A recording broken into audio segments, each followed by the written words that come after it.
Maybe Lori's going to start. I'm not sure, but Yes, I'll start. all right, Lori, this mic is all yours. Good morning, Thankful Thursday crew. Good morning, Lynn and Sharon and Dove and Sharon. I'm sure more people will be joining us. And hello to everyone else out there in Zoom land, YouTube land, Pal Talk. We are on lesson 93, Light and Joy and Peace Abide in Me. I love this lesson. This is one of my absolute favorites, go-tos of the whole workbook. And it's one that I have referred to my clients over and over and over. Um, this lesson changed my life because it made me realize that I'm not the dream figure. I'm not the dream figure with all of its thoughts and feelings and body sensations and history and all of that. And later on in the lesson, as you go down to paragraphs 4 and 5, it talks about your personality and how it says the self you made is not good or bad. It's just nothing. and so when you get to that place and you know that that separate self that you have struggled with your whole life is just simply nothing, and that you really truly are the holy child of God, the Christ, it's so freeing. And that's what I work with my clients all the time to get to that place. The other way that this lesson changed my life was with the first paragraph. Back in 2013, um, I was still in the throes of depression. It was 2013, 2010. I'm not sure exactly when, but I was in the throes of depression still, and I was starting to teach A Course in Miracles. And I was thinking, how in the world can I be teaching this when I'm still feeling depressed and when I'm still feeling suicidal feelings? And I'd like to welcome in Susie is here, Susie and Bally, and Sally Quinn is here. Anyway, so I was going, how can I do this? And I went to a workshop with Ellie Kennedy. And Ellie Kennedy was master teacher's daughter from the Endeavor Academy in Wisconsin. And Ellie is part of, or was, I don't know if they're still together, part of the 12 Great Rays, the musical group. And they've done a lot of songs based on Course in Miracles lessons, the 12 Great Rays. And Ellie referred me to this lesson, and she referred me to the first paragraph and said that she also had felt that, and many people had felt that. And that was such the voice of the Holy Spirit for me because I couldn't understand. Yeah, Lynn, you're saying I adore Ellie. Yeah, she's so sweet. I couldn't understand why I was even, or at the time, thought I was being asked to share A Course in Miracles. It's like, I am definitely not qualified. So that first paragraph, that people will refer to that because the imagery in the paragraph is so striking that people remember this lesson, even if they don't remember the number. But the imagery of, if you think people could tell what you're feeling inside and who you really are inside, they'd recoil from you as if from a snake that's poised in the grass, ready to spring on you. And and then if you could even look at your own darkness, you would want to commit suicide. Basically, it doesn't use those words, but it says you would want to die by your own hand. And so that is such a powerful paragraph in terms of like, oh, there's a place in all of us that feels this way. And so when we get to this lesson and we go, we can breathe a sigh of relief. So I'm just going to read the lesson. You think you are the home of evil, darkness, and sin. You think that if anyone could see the truth about you, he would be repelled, recoiling from you as if from a poisonous snake. You think if what is true about you were revealed to you, you would be struck with horror so intense that you would rush to death by your own hand, living on after seeing this being impossible. These are beliefs so firmly fixed that it is difficult to help you see that they are based on nothing. That you have made mistakes is obvious. That you have sought salvation in strange ways, have been deceived, deceiving, and afraid of foolish fantasies and savage dreams, and have bowed down to idols made of dust. All this true by what you now believe. Excuse me, I'm turning the page here. Okay. Today we question this, not from the point of view of what you think, but from a very different reference point, from which such idle thoughts are meaningless. These thoughts are not according to God's will. These weird beliefs he does not share with you. This is enough to prove that they are wrong, but you do not perceive that this is so. Why would you not be overjoyed to be assured that all the evil that you think you did was never done, that all your sins are nothing, that you are as pure and as holy as you were created, and that light and joy and peace abide in you? So this paragraph was also extremely helpful to me because I didn't feel like light and joy and peace abided in me. Not at all. Not at all. But when I kept doing this lesson and saying, well, hey, Jesus tells me that it does. So who am I going to believe? The ego voice in me that's full of hatred? Or am I going to believe the Holy Spirit and Jesus? And when I chose to believe this, it shifted everything. And this line, why would you not be overjoyed? For so many years, I would put sticky notes on my mirrors and my end tables about letting joy in because I didn't feel any joy. So this was a promise, and it was like, oh, yes, I can. And I am so grateful to find out that I am not at the mercy of this personality and this body and this world. I was overjoyed. Your image of yourself cannot withstand the will of God. You think that this is death, but it is life. You think you are destroyed, but you are saved. The self you made is not the Son of God. Therefore, this self does not exist at all. It's a pretty powerful line. This self does not exist at all. And anything it seems to do and think means nothing. It is neither good nor bad. It is neither bad nor good. It is unreal and nothing more than that. It does not battle with the Son of God. It does not hurt him nor attack his peace. It has not changed creation nor reduced eternal sinlessness to sin and love to hate. What power can this self you made possess when it would contradict the will of God? Your sinlessness is guaranteed by God. Over and over, this must be repeated until it is accepted. It is true. Your sinlessness is guaranteed by God. Nothing can touch it or change what God created as eternal. The self you made, evil and full of sin, is meaningless. Your sinlessness is guaranteed by God, and light and joy and peace abide in you. Well, I'll stop there in order to give Sharon and Dove a chance. But that is such a beautiful lesson that our sinlessness is guaranteed by God. And we don't have to do anything to prove it. We don't have to perform anything, accomplish anything. The whole thing about the Course in Miracles is that we accept atonement. We accept our sinlessness. We accept that we are as God created us.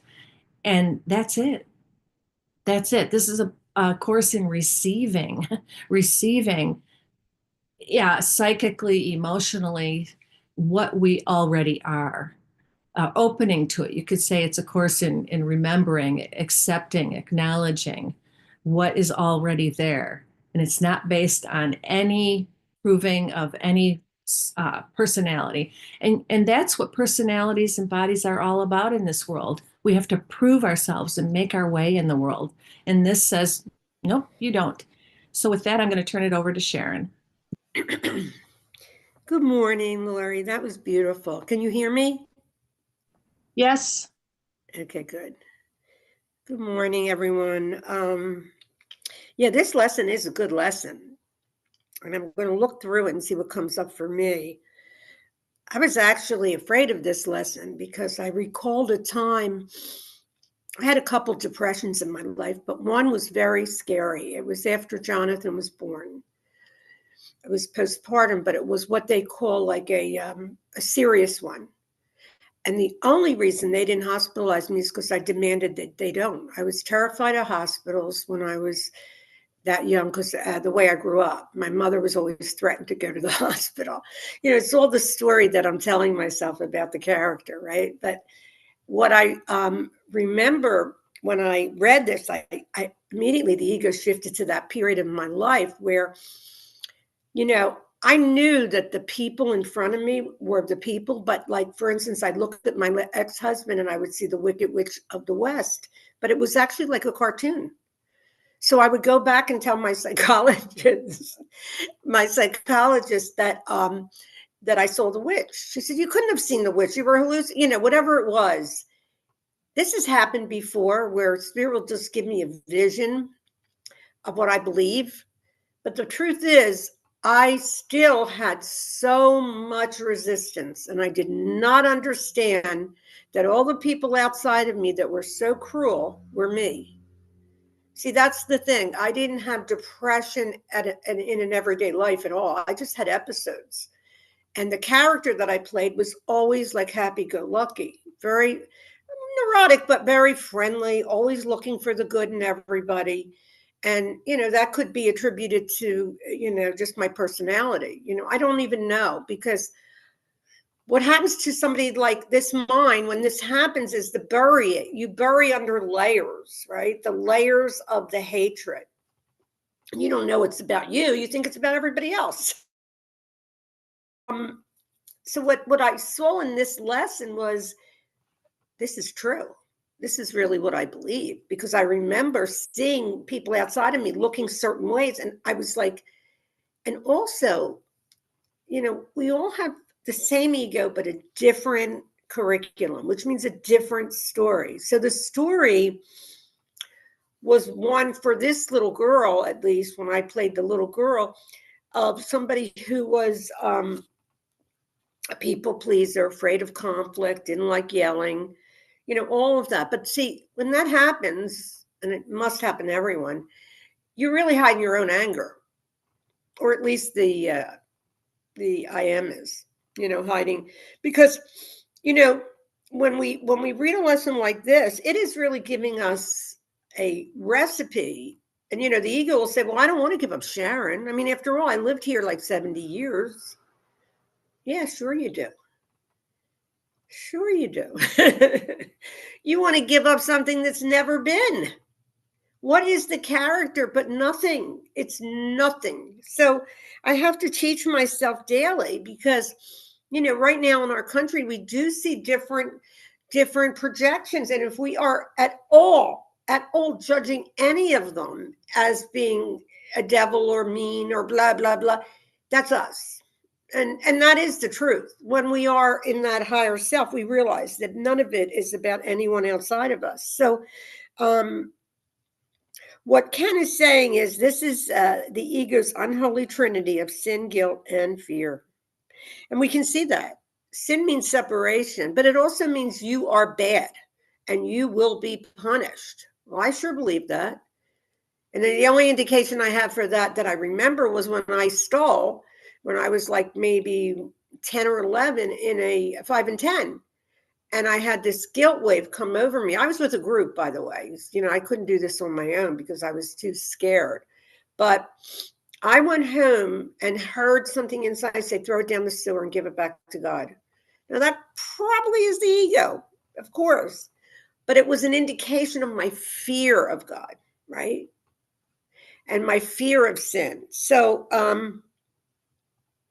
what Ken says here basically is that we really believe we murdered God. We murdered the holiest wholeness that you cannot usurp.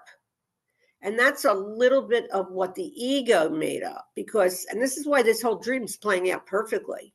You can see every single day how the seeming figures, if you just look at from the higher above the battlefield, you can see that they are actually acting out what Ken has said about this being the holy trinity of sin, guilt, fear.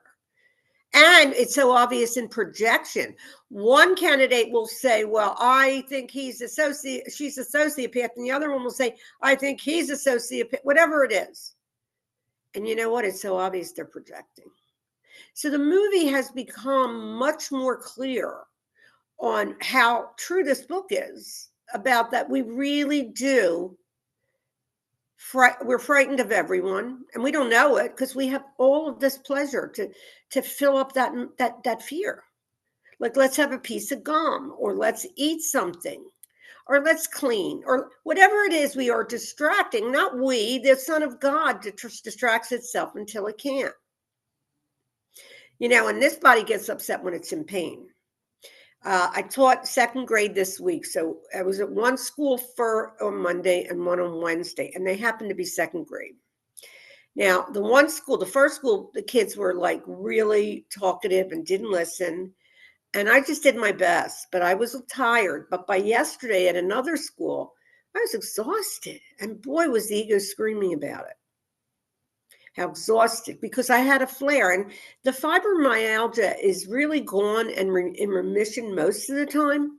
But I think if it's tired, and I'm also looking at my posture as I'm aging, my posture was never good, and that does hurt to give you muscle pain and fiber. So I'm looking at, because I'm still, the body's still a communication device. It's still necessary until it's not. And that's when I'll be out of the body, So the temptation is, and this is what I've been seeing, to suffer. That is the temptation.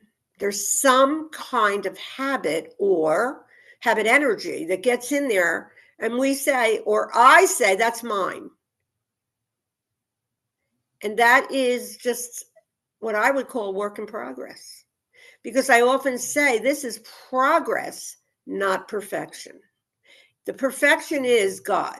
And when we are completely gone of this parasite ego, we will be completely in our holy ground. And the holy ground will be, and I'm imagining it because I'm not there, but stronger love than we even get when we awaken here. Because the awaken here, to me, like there's been several shifts, and to me, it just seems like it's rather ordinary. It's just that you don't believe a thing. And that would be, I think certain people looking that way to me, but I still do have beliefs. So it's like, what is this temptation? Well, it is to suffer. I noticed when I suffer, I join with the ego and I'm like, I don't have to do anything. I could just tell Cliff I'm not feeling well. You see what I mean? It prepares you for hiding more of your crap. Instead of saying, okay, knock it off, ego. I'm going to get up and walk, and I'm not listening to you because you don't know what's best for me. Because the ego will tell you to sit all day. It will. It always gives you the lowest vibration. Sit. Like sleeping's not a low vibration because that's just a thing that we necessarily need. But sitting all day, that's a whole different thing because we're in this communication device. So it's kind of important that we keep it like healthy, or as healthy as it can be, right? So it says, he's telling us here, Jesus speaks to us once again about our need for honesty and the good news. You no longer have to pretend the light and joy and peace abide in you. I know that deep down you know, so you will now know that I know that you nonetheless think you are home of evil, darkness, and sin. Let us begin with your facts and then move beyond them to truth. One of the things Ken talks about is bliss ninnies. And I can see myself like through the process, like going through maybe a couple months of that, and it's icky. It's icky because the spiritual ego takes over. So, and Ken wants us to be honest like spirit does, right? We do think we are the home because if there's no one out there, then who would it be that's out there scaring us but us? but me and me. So with that, I'm going to hand it over. But the truth is, I have witnessed that light and joy and peace abide in me, and it's now unwinding. And I have to have the characteristics of God's, the traits of patience. That's the strongest one for me right now. I move around with gentleness. There's so many different characteristics that you want to look at yourself, because you're a mind. You're not a body walking around in the world. And I am talking to myself, because I need to say that a lot. Like, I'm not a body. I am free. I'm still as God created me. And, every other one that tells you that nothing has changed. You're a mind.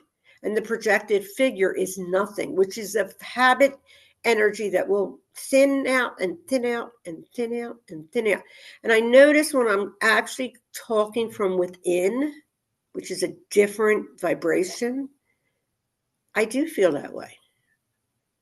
But I think the ego tricks this mind into going out there. So go within as you speak. You want it to be deeper. The first thought is never, ever spirit. Anyway, over to you, Doug. All right. Thank you so much, Sharon and Lorri, and welcome all for another thankful Thursday. And I see Karen just joined us. She's going to be on today, and Mickey and maybe Zulma, and my God, hi Sally and Susie and Bally and Sally and Hudson. You got to laugh, and Miss Sharon in Dallas, or somewhere deep in the heart of Texas. Okay. So today is one of almost everybody's favorite lesson 93. And me, I thought I was a home of sin, darkness, and evil, and it turned out to be the home of peace, light, and joy. Wow. Wow. How wrong can I be?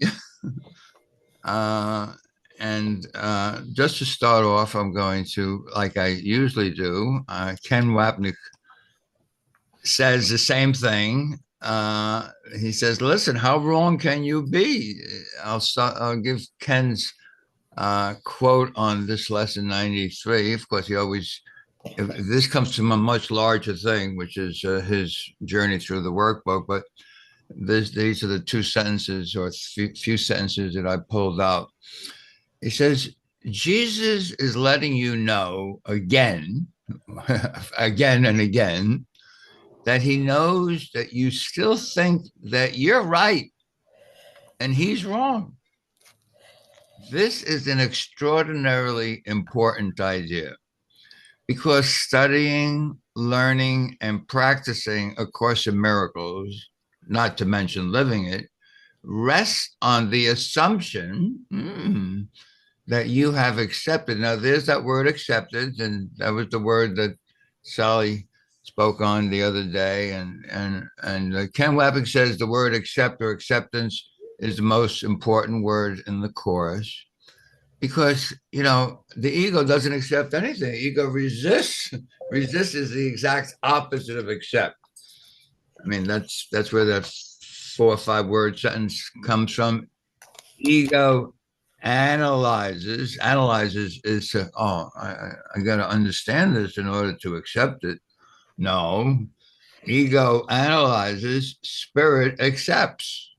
That's simple. For me, acceptance is a notch under total trust. And you know how I feel about trust, as Jesus tells you in the Course only one time, chapter 26, section 8. He says, trust would settle every problem now. Every problem? Yeah. In other words, I need do nothing. But the ego says, no, I got to do in order to finally have, so I can finally be the Son of God. Jesus said, no, that's upside down thinking. You don't have to do anything. I need do nothing. Zero. I need do nothing. Will save you a century of doing. Really? Ego can't understand that at all. If I don't do, I'm going to die. That's right. The ego That's the purpose of the ego, is for the death of the Son of God. But unfortunately, fortunately, it goes the other way around. The ego passes, the Son of God is here forever. So just to continue on what Ken is saying, he says, rest on the assumption that you have accepted that you understand nothing, beginning with the words of this course. So, Jesus, I gave that homily last Sunday. Jesus is talking to the Son of God, and he's probably aware that there's such a crazy, non-existing thing called the ego, or the ego is Dove listening, who says, well, I'm not there yet. I don't quite understand what atonement is. If I don't understand what atonement is, how can I accept it? I mean, I like to accept it, but how do I know what it is? If I don't know what it is. You don't have to know what anything is. Only the ego says, I got to know what something is in order to accept it. That's the upside down thinking. No, you are the Holy Son of God.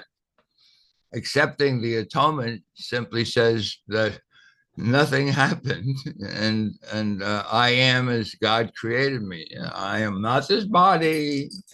I am free of body and the body's mind, the body's eyes, the body's projection, the body's everything.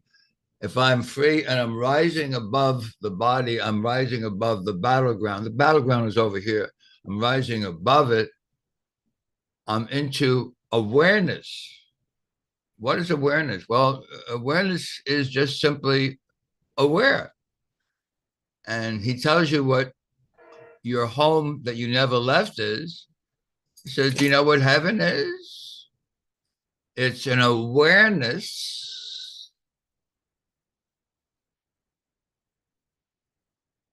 of, what does that sentence go? I actually forgot it. Heaven is simply an awareness of perfect oneness.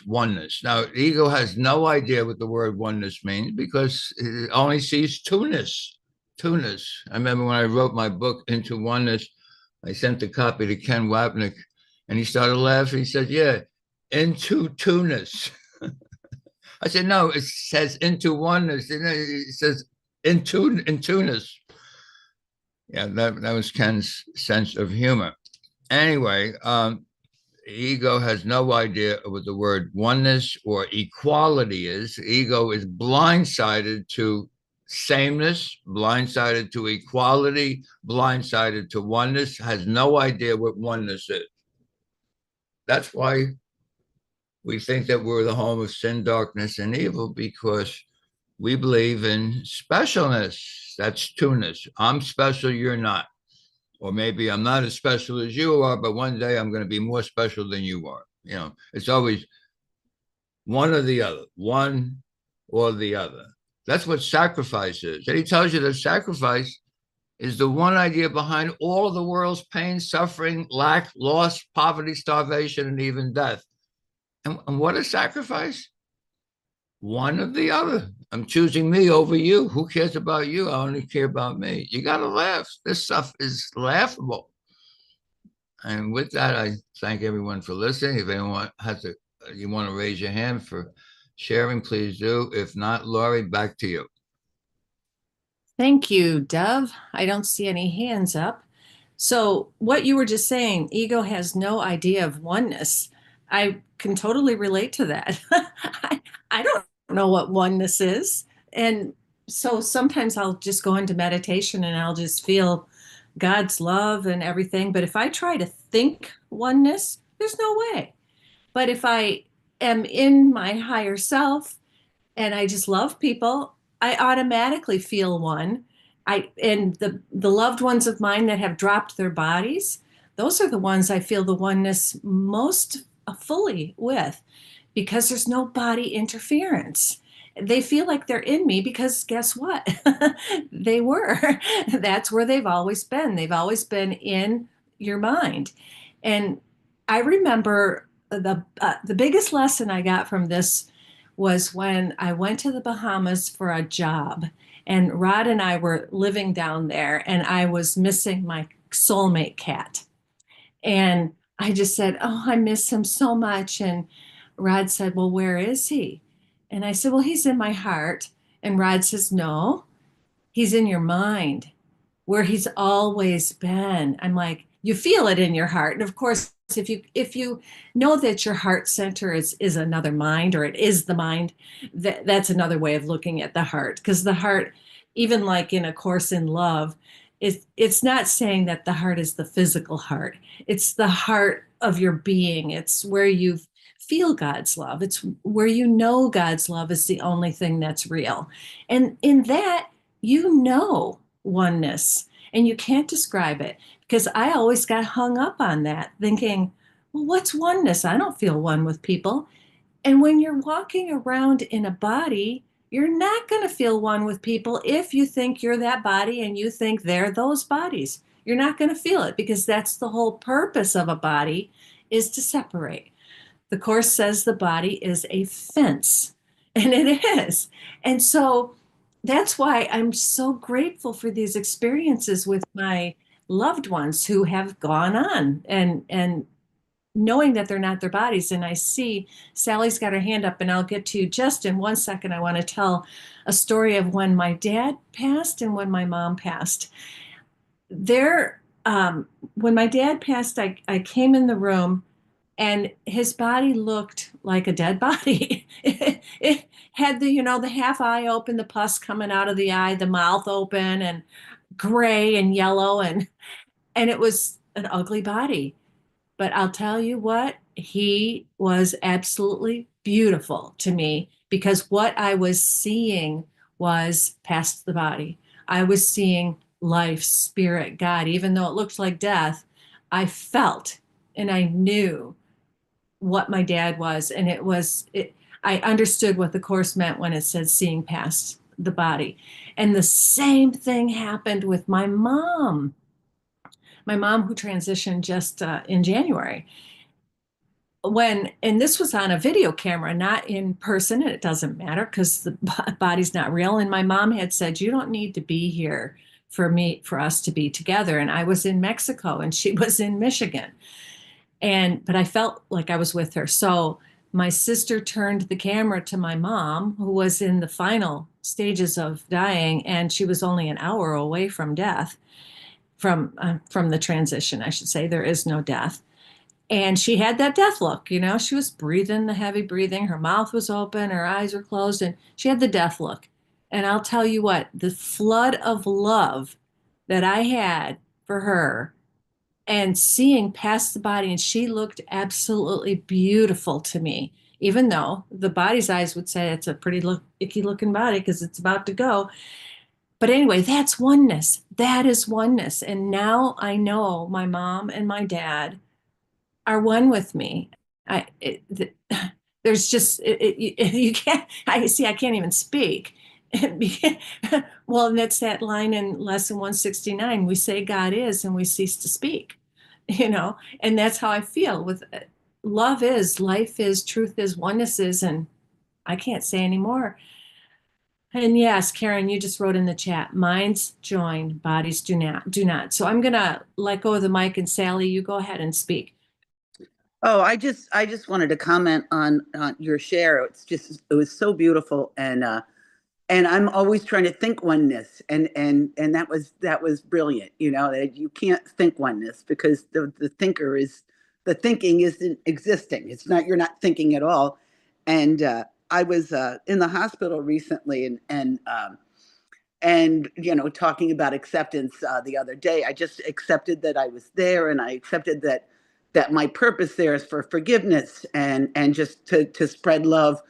And I felt such oneness with I had 3 roommates, and I just felt that oneness with all 3 of them. And the first woman I was with had dementia, and she told the aide that I was her best friend. And we just connected so tightly. I want to cry. It was so beautiful. but I just felt that oneness, and people were attracted to it. The people would come in the room and say, "God, I feel like I'm just can say anything and I'm free here." And I'm like, "That's great," And so thank you for that, because I'm always trying to think. We're always trying to think our way into the course and into getting to know the Holy Spirit, and those thoughts aren't they're not valid, and they're not going to touch that area. But yeah. So thank you so much. I love that. Thank you, Sally. That's a great story to reiterate how we can't think our way into oneness, but you were feeling it with your hospital roommates. And when you're in that situation of vulnerability in a hospital and your heart is cracked open, if you let it be cracked open. And that's what the appearance of death does too. When people drop their bodies, your heart just cracks wide open and you feel it. You feel it in ways that you haven't felt before. So thank you for that. I appreciate that story. Yeah. Yeah. Thank you also. Yeah. And Sharon, you were saying something earlier about the projections that we have onto other people, and how when we do this lesson and we accept that light and joy and peace abide in me, we're not going to project onto other people. We just won't. And when you forgive yourself and when you love yourself, you just automatically see that in other people. And it can go either way. I remember Lynn and I have had this conversation on this venue before about she always says she forgives her brother first, and then the forgiveness spreads to herself. And I always say I forgive myself first, but I'm really my brother because I'm not this body called Lorri. That's a dream character. So I'm really forgiving my brother. It's the same thing. My brother is me. I am my brother. And so it doesn't matter which way you go at it, but it does extend. It just will. It has to. That's one of the laws of love. It has to extend. And I see Karen's got a thumbs up there. Love has to extend. And I'm sure you've seen this in your own life. When you're happy, you're sharing it, and you can't help but share it, and people notice it and they feel it in you, and it's just wonderful. And so the other thing that Sharon, you said that I loved was the ego loves to suffer and it likes to hide behind things like I don't feel well. And that is the famous, not tonight, honey, I have a headache. And isn't that, and Susie's nodding her head, and isn't that the way Karen's laughing?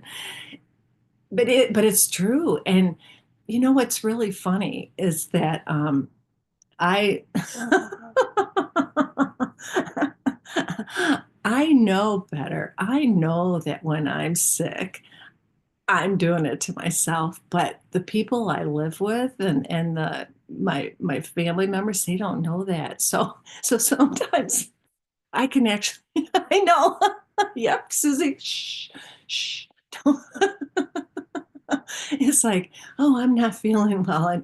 And that's our society. You can beg off. You can beg off on stuff. I'm not feeling well. We think it's mitigating our guilt. We think it is. Yeah, that is if we're not aware that we're doing it. But in the course group, we know better. But you're right, Sharon. That's a really good point, because that's what the course says.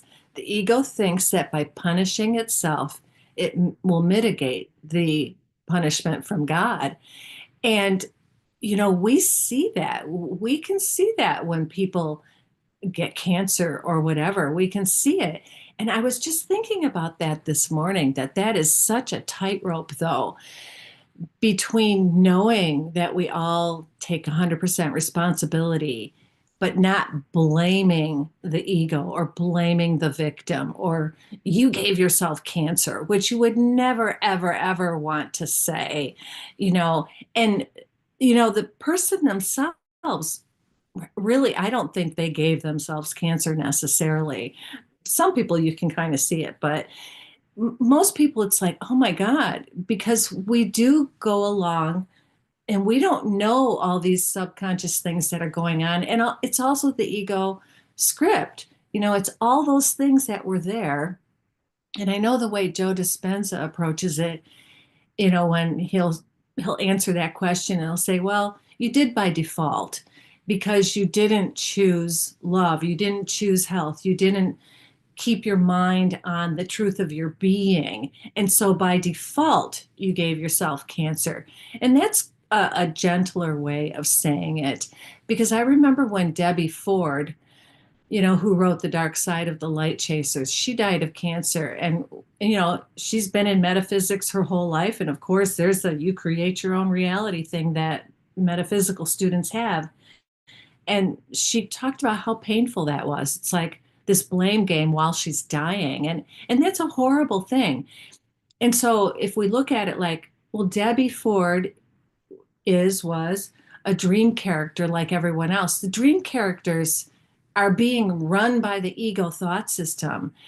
And our choice in the matter, like when we are in chapter 21, section 2, responsibility for sight. I am responsible for what I see and all the things that appear to happen to me. I choose and I receive as I have asked. It's like, whoa, how do you deal with that when you get cancer or something? Well, the way I like to deal with that is you're responsible for what you see. You're not responsible for the cancer. So are you seeing yourself as a body who has cancer, or are you seeing yourself as the holy child of God who can never be sick, who is not that body, never has been, never will be a body? That's your responsibility.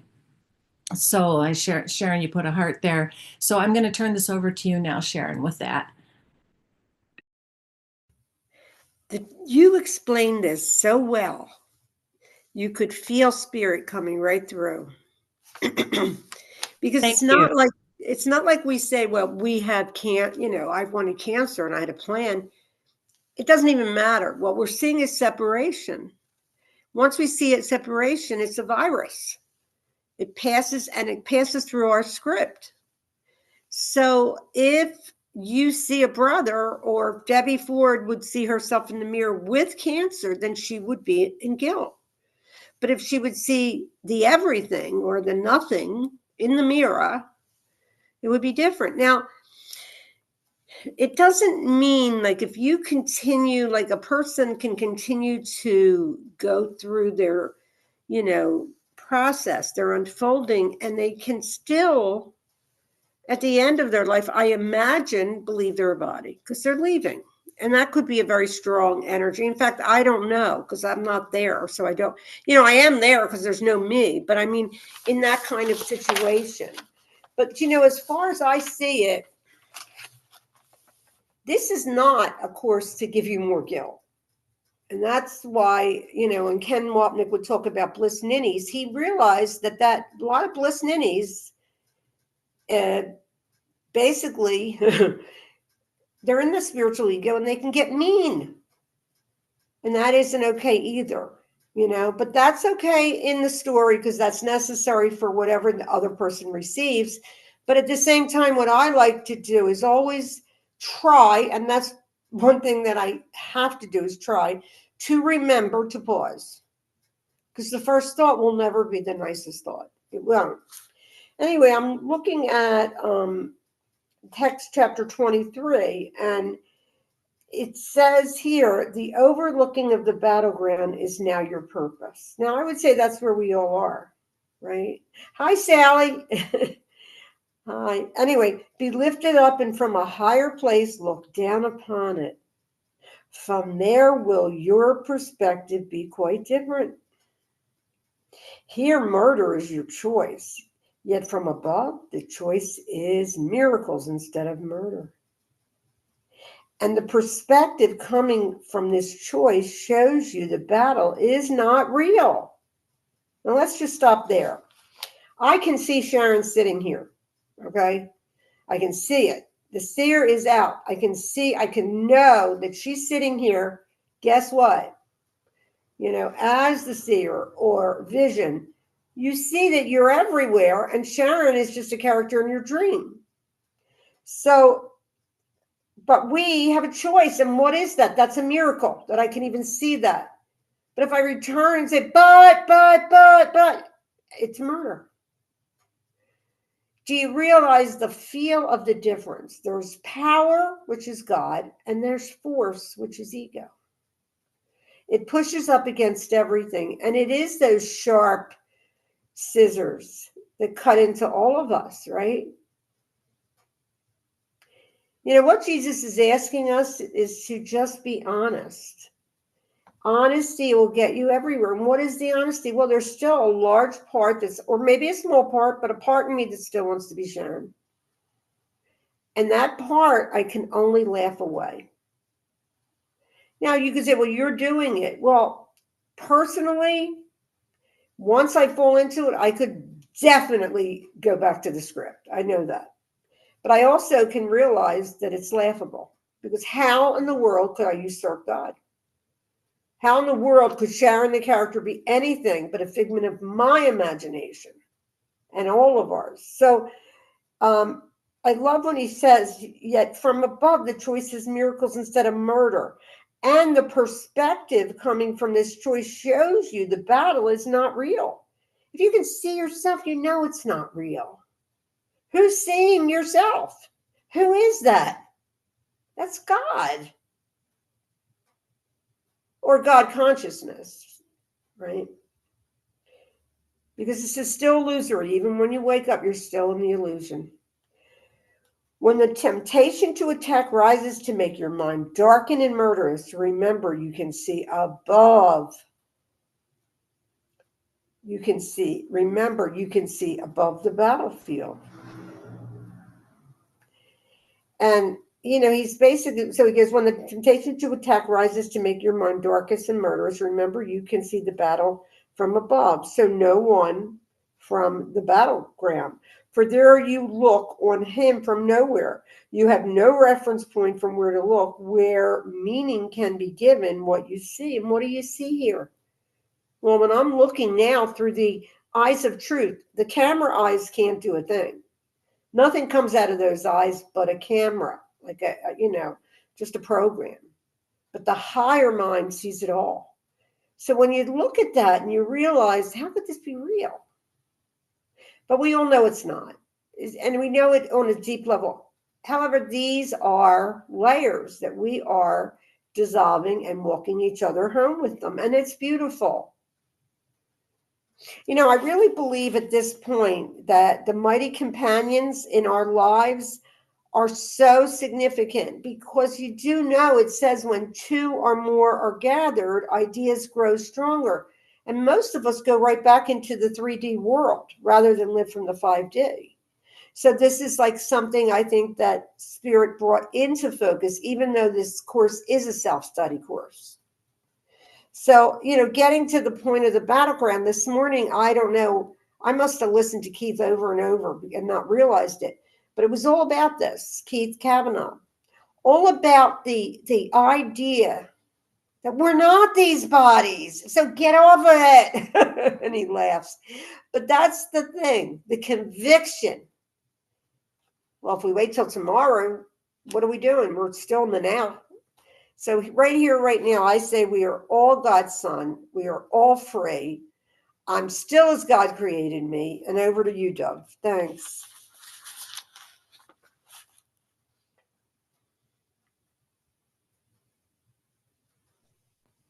Thank you so much, Sharon and Lorri and everyone here. I'm going to mention that Karen did a couple of, I guess, Thankful Thursdays ago, seek not outside yourself, which later I use as one of the major hacks from Jesus. And, you know, the word hack is a funny word. I was talking to Susie from Bali. He says, hack means, people hacking your computer. He says, that's what my father says. And I guess he means that's from yesterday. Right now, probably a better word is, it's a time saver. it's a time saver. I'm going to start using that now instead of Hank. So a time saver is something that saves you time. And Jesus tells you that the idea of this course, the purpose of this course is not only to wake you up, but to save you time in waking up. He says everybody wakes up sooner or later. Everybody. There's no, I don't care what path you're on, or if you're on no path, sooner or later you wake up, because it's guaranteed we all return home because we never left home. I mean, that's a given.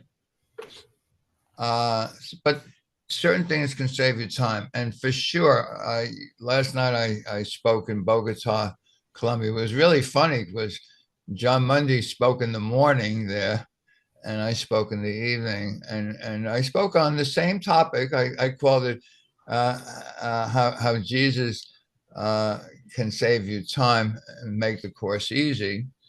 And if you look at it from how Jesus looks at the course, it is easy. It is not difficult at all. And the ego says, this is a very difficult course. Ego always makes things difficult. It's difficult. No, it's very easy.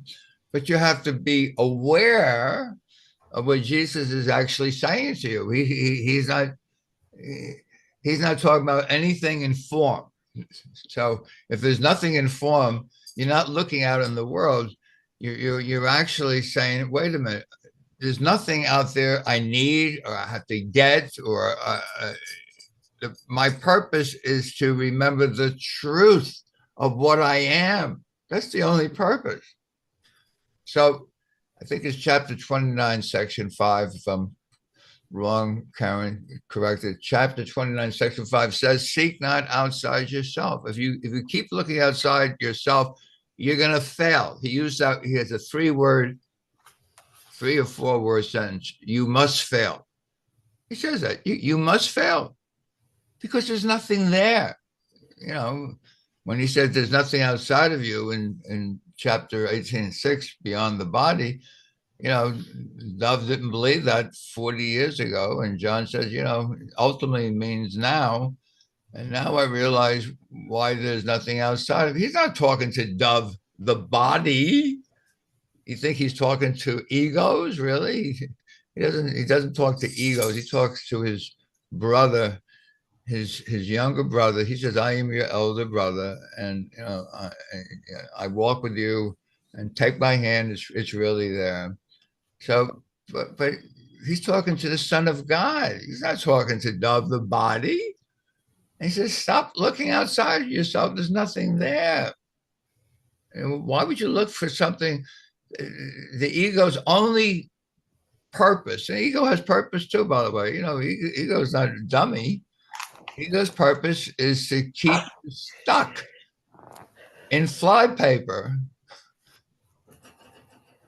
in chains, in a prison where the door is wide open, but you don't walk out because I'm not there yet. Oh, one day when I get everything in order, then one day I'll leave. Really? Really? You are as God created in eternity, not in time. You have to wait in the future to leave a prison that is a dream, and you're a dream. You don't even exist. He's not talking to Dove, the body. He's talking to the Son of God. So seek not outside yourself. Zuma puts it up here, chapter 29, section 7. Thank you. Chapter 29, section 7. And, if you can just maintain that one idea, that's a real time saver. It can save you eons. He says a miracle can save you 1,000 years by the way you count time. A miracle is, I'm home now. I forgive myself for thinking anything other than I'm home now. Into his presence I enter now. And with that, I'm complete. And I see Karen's hand up. Karen, go ahead. Yeah, thank you, Dove. I love what you just shared. And it is such a good reminder, everything you just said. When you said home now, I think of where he says, you are at home dreaming of exile. We're just dreaming that we're here. And the other thing that came to me when you were sharing about, chapter 18, section 6, that there's nothing outside of you. And I love when you tell that story, that that is what you must ultimately learn, meaning right now. It's right now. And so what always comes to my mind is in Time and Eternity in chapter 5, where he says, delay does not matter in eternity, but it is tragic in time. And it's tragic in time because when we're delaying listening to the Holy Spirit, we're delaying our happiness.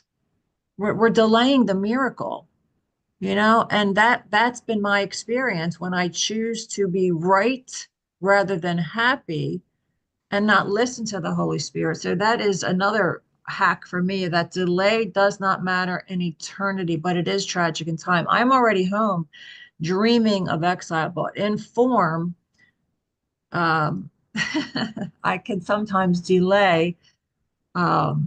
And that's just that he says the chosen ones are those who choose right sooner. So the sooner we choose right, the sooner we are, the right mindedness is healing, forgiveness is healing, then we're healed. So it's always right now, and I love to be reminded of that. So thanks, Dubs. Thank you. Thank you so much. We only have a few more minutes, then Zulma comes on. Lorri, do you want to pick up? Sure, I'll pick up. Yeah, I really appreciate what you were saying earlier about being above the battleground. That's such a helpful thing to keep remembering. Oh, yeah, go above the battleground. Because so often I feel like I'm in the battleground. And if I feel like I am, and if I think I am, then I am. And when we can remember, this is a dream, rise above. Because the political parties they're so interesting. They both say the same thing about the other side. And it's like, what planet am I on? Or am I on two different planets? Because I hear things from one side and it sounds very reasonable. And then I hear things from another side and it sounds very reasonable. And I'm like, golly, I don't know what to believe. I have no idea what to believe. And each side will cite facts and figures that support their argument. And I'm like, it's too confusing for me and it drives me crazy. And Gloria agrees with that. So I'm grateful. And the other thing you said, Sharon, about the mighty companions being so important, and that is so true. I've found, and probably you guys have found too, that when I'm going through something, my friends are going through the same thing. And that's, of course, because the world is our mirror and our friends are our mirror. And where would we be without them? And I am so grateful. I have people who will say that, I don't have anyone to talk to about my Course in Miracles stuff. And I say, oh man, I am so blessed. I am so grateful. I have so many Course in Miracles friends, and you guys are what keep me on track. And I'm grateful. So yeah, so Gloria, and what you're saying about, what I was just saying about what side is right or wrong as far as politics, it's like, it's all wrong. It's all ego perception. Yeah, and only equals are at peace. And so, yeah, so I I appreciate that. So yeah, so I forget about that too. So here the ego in me gets into like, which side is right? Well, neither. Gloria, your hand is up. Go ahead. Good morning, everybody. Thanks, Lori. I love what you shared. I love what Sharon shared. The idea is for me is not to exclude a brother. And if you do start listening, it's like I said, I was laughing. I said, I must have like tons of Libra or something in my chart with the balancing back and forth. But ultimately, when we look at it, it's all ego perception. It's all based upon fearful projection and what makes somebody feel safe. So a call for love is met with love. And to me, I want to look beyond these concepts at what's really there, because ultimately we don't know what anything is for, and we have no idea what's going on. So for me, it's always to look beyond that to the Christ that is always there and always available to us. Just upon that choice. Like someone said something maybe about choice. And yeah, only equals are at peace. So if we're seeing somebody as less than, we're malpracticing them. And we're keeping the awareness of the Christ from ourselves. So we're doing this to ourselves. Like Dharma says, the secret of salvation, we're doing this to ourselves. But for me, all are welcome. Inclusiveness, include everything, embrace everyone. All are welcome. Thanks so much. That was great, Gloria. And I actually do have a ton of Libra in my chart. When you look at my chart, it's all stacked up in Libra. It's just so weird. I've had astrologers go, "Oh my God, all your stuff is in there." It's really funny. And that's what happens is I can always see both sides, always, which is great for a psychotherapist because I can Right. empathize with anybody. Me But too, Lori. yeah, I can see where they're coming from. But anyway, it's Zulma's time now, and thank you everyone for Thankful Thursday. I always love this. It's just great. And so over to you, Zulma, or maybe Lynn, if you have to change over the YouTube. Yeah, thank you so much, Sharon, Lori, Sharon, Dove. Wow, what a wonderful hour, and so pleasant to have everyone back. It's great.